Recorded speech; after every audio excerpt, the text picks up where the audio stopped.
बम बम बोले दोस्तों। सन 2000 का टाइम था, जहाँ दुनिया नई नई सोच के साथ आगे बढ़ रही थी, एक नई दुनिया का निर्माण कर रही थी।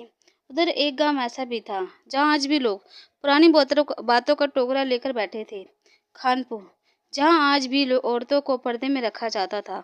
उन्हें उनकी मनपसंद जिंदगी जीने की आज़ादी नहीं दी गई थी। जहाँ कहीं अगर औरत विधवा हो जाती तो उसे नंगे पैर जमीन पर सोना, दूसरे पराये मर्दों की छाया तक उन पर पड़ना पाप माना जाता था। अपने ही घर के लोग उन्हें पराया कर देते थे। वहाँ जिंदगी जीना औरतों के लिए बड़ा ही दुश्वार होता था। पर कानपुर में एक ऐसी लड़की भी थी जो इस बातों से बिल्कुल परे थी। किशोरी बड़े ही गजब की लड़की थी। वो आखिर हो भी क्यों ना, अपने गांव के सरपंच की बेटी थी, ठाकुर वीरेंद्र की, जिनके आगे गांव वालों की बोलती ही नहीं निकलती थी। उसका फैसला गांव के लिए आखिरी फैसला होता था। किशोरी अपने पापा की लाडली थी, पर उसके पापा जो बाहर गलत काम करते थे, अपनी हवस पूरी करने के लिए पता नहीं कितने लोगों के घर बर्बाद किए थे उन्होंने। पर उसे कोई फर्क नहीं पड़ता था। अगर कोई उसे कुछ कहने की कोशिश करता था तो वो उसके मुंह पर नोटों की गड्डी फेंक कर मुंह बंद कर देता था या फिर अपनी ताकत दिखाता था। उसकी पत्नी उससे बड़ी परेशान थी। उसे हर वक्त यही डर सताता था कि कहीं वीरेंद्र की करनी और किसी गरीब की हाय उसकी बेटी को ना भुगतनी पड़े। इसलिए उसने किशोरी के लिए पहले से ही लड़का देख रखा था। किशोर दोनों बचपन से ही एक साथ बड़े हुए थे। कोई गरीबी का भेद नहीं था। किशोरी जो आज भी बच्ची थी, सब चीज़ों से अनजान, घर गृहस्थी से, प्यार से, आज भी कोई एक बात उसे बुरी लग जाती तो वह 4-5 दिन तक बात नहीं करती थी। फिर बिना मनाए मान भी जाती थी। एकदम साफ, पवित्र, सुंदर दिल की थी। इधर किशोर जो गरीबी में बड़ा हुआ, बिना माँ बाप के, अपने मामा मामी के पास, बड़ी मुश्किलों से उसने अपनी पढ़ाई पूरी की थी, मगर वक्त से पहले ही समझदार हो गया था।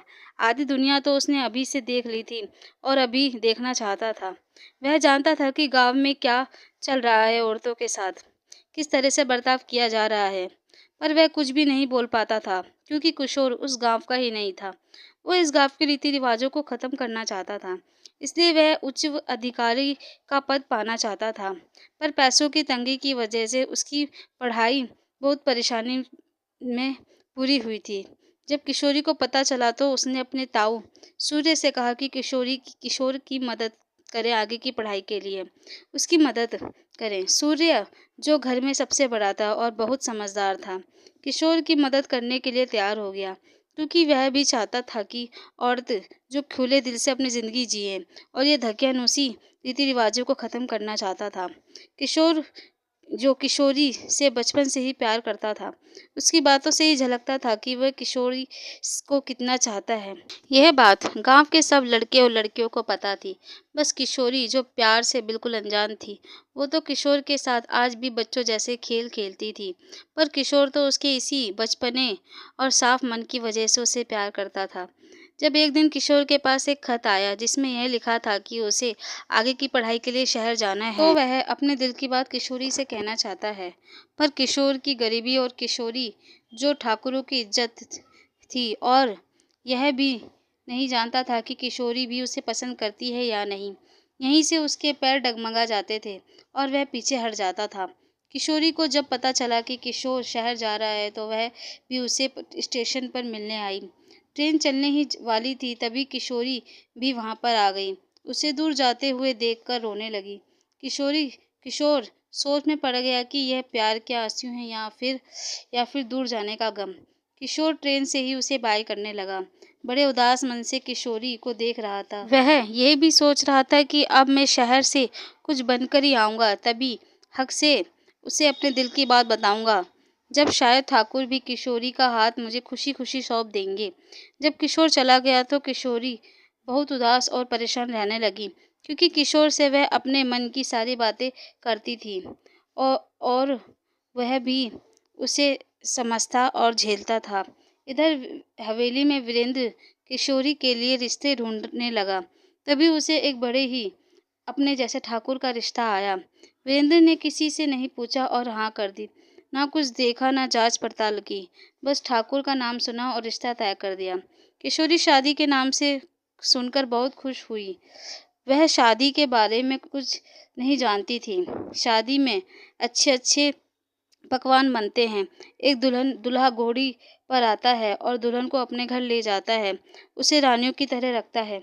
उसके लिए तो शादी बस एक गुड़ियों-गुड़ियों का खेल लगता था। जब उसने शादी की बात सुनी तो उसने फटाक से हाँ कर दी। पर उसकी माँ नहीं चाहती थी कि उसे उसकी अभी शादी हो, क्योंकि उसका बचपना और नादानियाँ यहाँ तो सही हैं, पर ससुराल में कोई नहीं झेलेगा। ससुराल तो ससुराल होता है। किशोरी के बापू के आगे उसकी माँ की एक न चली और किशोरी की शादी करवा दी गई। जब किशोरी शादी के बाद ससुराल पहुंची तो उसे बहुत मान सम्मान और प्यार से रखते थे, पर अचानक उसके पति सुरेश का एक्सीडेंट हो गया। शादी को बस 2 हफ्ते हुए थे। जब उसके मायके में पता चला तो उसकी माँ वीरेंद्र की पत्नी उसके पास गई और कहने लगी, तुमने जो दूसरों की बहू बेटियों के साथ किया था, आज उसी उसी का फल हमारी बेटी ने भुगता है। बेचारी मेरी बेटी, जिसे शादी का सही मतलब भी पता नहीं था, आज विधवा हो गई है और तुमने वहां जाने से भी मना कर दिया है। पता नहीं ये दुखों का पहाड़ कैसे झेल रही होगी। इधर किशोरी की हाथ की मेहंदी भी नहीं छुटी थी। उसे क्या पता था कि वो इतनी जल्दी विधवा हो जाएगी। ऊपर से जब उसके मायके से कोई नहीं आया तो सब उसे ताने मारने लगे। जो लोग उसकी तरफ उंगली और आवाज़ तक नहीं उठाते थे, आज वो उसे ताने मार रहे थे और मनहूस कह रहे थे। किशोरी का बचपन कुछ दिनों में ही उतर गया और वह बड़ी हो गई। कहते हैं ना, अकल बादाम खाने से नहीं, जितना ठोकरें खाने से आ जाती है। ना तो किशोरी अपने मायके जा सकती थी, उधर ससुराल वालों ने उसका जीना हराम कर रखा था। उसे ना तो कहीं जाने देते थे और पूरे दिन काम करवाते थे, ऊपर से खाने को भी एक वक्त देते थे। किशोरी तो बस अपने दिन काट रही और अपने पुराने दिनों को याद कर रही थी, क्योंकि उसे पति का प्यार तो नहीं मिला था। वह किशोर की दोस्ती को याद करती रहती थी। उधर किशोर की पढ़ाई भी खत्म हो गई थी। वह वापस गांव लौट आया था। अब किशोर कलेक्टर बन गया था। वो बड़े-बड़े लोगों के साथ उठता बैठता था। 4 आदमियां उसके आगे पीछे खड़े रहते थे। अब वह मिनिस्टरों की गाड़ियों में घूमता था। जब वह गांव में अपनी पोस्टिंग करवा कर आया तो वह सबसे पहले अपने मामा मामी से मिला, उनका आशीर्वाद लिया और किशोरी के यहाँ जाने लगा। तभी उसकी मामी ने किशोरी की सारी बातें उसे बता दी। उसकी मामी को भी किशोरी की बारे में आधी बातें पता थी। उन्होंने कहा कि किशोरी की शादी हो गई है। वह 1 हफ्ते बाद ही विधवा हो गई थी। उसके पर ससुराल वाले इतने अच्छे हैं कि किशोरी को अपने पास ही रख रखा है और बहुत प्यार से रखते हैं। उसकी शादी भी दोबारा करवाएंगे।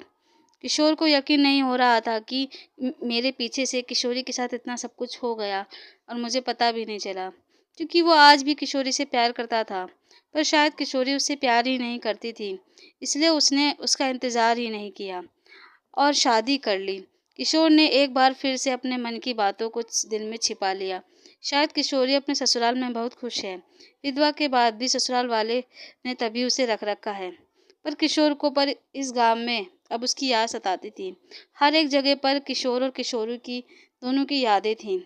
वह ध्यान से काम भी नहीं कर पाता था, इसलिए उसने अपनी पोस्टिंग अजबगढ़ गांव में करवा ली थी। वहीं जहाँ किशोरी का ससुराल था। किशोरी इस बात से बेखबर थी और वह किशोर वहां पर ड्यूटी करने लगा। इधर किशोरी दिन रात किशोर को याद करती थी। उन पलों को जब किशोर और वो साथ होते थे और किशोर कहता था कि जब भी तुम्हें मेरी या किसी मुसीबत में तो हो तो मुझे याद करना, मैं तुम्हारी मदद ज़रूर करूँगा, तुम्हें कभी भी किसी मुसीबत में नहीं छोड़ूंगा। किशोरी को अब प्यार का मतलब समझ आ गया था। उधर किशोर भी उसी गांव में आ गया था।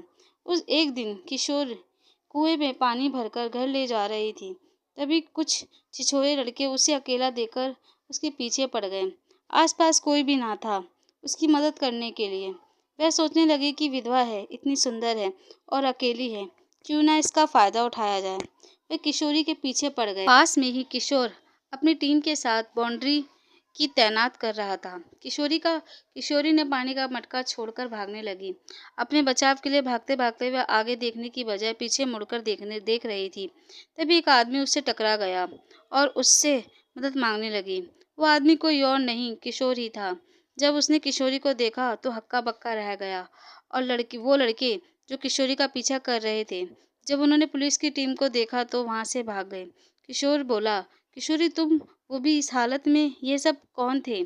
जब किशोरी ने खुद को संभाला और किशोर को देखा तो उसे देखकर रोने लगी, जैसे जोरों से, क्योंकि विधवा होने के बाद उसे कोई अपना दर्द बाँटने के लिए मिला था। किशोरी रो ही रही थी। किशोर ने अपने सब टीम मेंबर को वहां से जाने के लिए कह दिया। किशोर ने उसे बहुत प्यार से संभाला और पूछा, तुम ठीक हो ना? इतनी तपती धूप में यहाँ क्या करने आई थी? मुझे बताओ, क्या तुम ठीक से ससुराल में रह रही हो? मामी ने जब मुझे तुम्हारे बारे में सब बताया था, तब मैं इस बात से खुश था कि तुम्हारे ससुराल वाले इतने अच्छे हैं कि तुम्हारी दूसरी शादी करवा रहे हैं। फिर इस हालत में कैसे? किशोरी बोली, दूसरी शादी? यह किसने कहा? तुम्हारे परिवार वालों ने कहा था, गांव वालों को। किशोरी बोली, जब से मेरे जब से मैं विधवा हुई हूँ, तब से ना तो मुझे माँ देखने आई है, ना बापू। जैसे शादी के बाद उन्होंने मुझसे सारे रिश्ते खत्म कर दिए हों। क्या शादी तक ही मैं उनकी बेटी थी? विधवा होने के बाद मैं मर गई? क्या मैंने अपने पति को खुद मारा है? क्यों नहीं समझती ये दुनिया? जब एक औरत विधवा हो जाती है तो उसमें उसका कोई दोष नहीं होता। लोग विधवा को संभालने की बजाय उसके जख्मों पर और मरहम नमक लगाते हैं। अरे, आते ही अपने पति को खा गई। क्या कसूर है मेरा? यही ना मैं एक लड़की हूँ। क्या हमें दर्द नहीं होता? किशोरी अपने गमों का पहाड़ किशोर पर तोड़ती जा रही थी और किशोर उसकी बातें चुपचाप होकर सुन रहा था। कितने गम उसने सहे थे, उससे ज्यादा आंसू किशोर की आंखों से बह रहे थे। ससुराल में उसके साथ किस तरह से व्यवहार हो रहा था, उसने सब किशोर को बता दिया। किशोर बोला, तुमने ये सब कैसे झेला होगा? पहले तुम बिना चप्पल के जमीन पर पैर तक नहीं रखती थी और आज नंगे पैर चल रही हो। किशोरी, अब मैं पहले वाली किशोरी नहीं हूँ। इस दुनिया ने मुझसे मेरा बचपन छीन लिया। मुझे इतना समझदार बना दिया है कि अब अगर मैं कांटों पर भी चलूँ तो मुझे दर्द नहीं होगा। कितनी समझदार हो गई है मेरी किशोरी। किशोरी, मुझे याद है।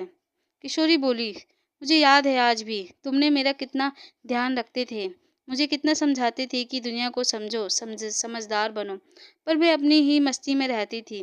तभी आज भगवान ने मेरी जिंदगी का मजाक बना दिया है। मैं इन्हीं यादों को याद करके अकेले में हंसती रहती थी। किशोर, जो किशोरी को आज भी अपनाने के लिए तैयार था, उसने तभी एक फैसला लिया और कहा, क्या तुम मुझसे शादी करोगी? किशोरी, जो इतने गमों से घिरी हुई थी, जब किशोरी ने शादी की बात सुनी तो सोच में डूब गई। किशोर बोला, यहाँ से जाने के बाद कोई भी किसी को भी यहाँ फर्क नहीं पड़ेगा और वापस तुम घर भी नहीं जा सकती। फिर क्यों ऐसी दर्द भरी जिंदगी जी रही हो? चलो मेरे साथ, हम एक नई जिंदगी की शुरुआत करेंगे। कोई ऊंच नीच नहीं होगी, कोई पुराने रीति रिवाज नहीं होंगे, बस प्यार ही प्यार होगा। चलो एक नई दुनिया बसाते हैं।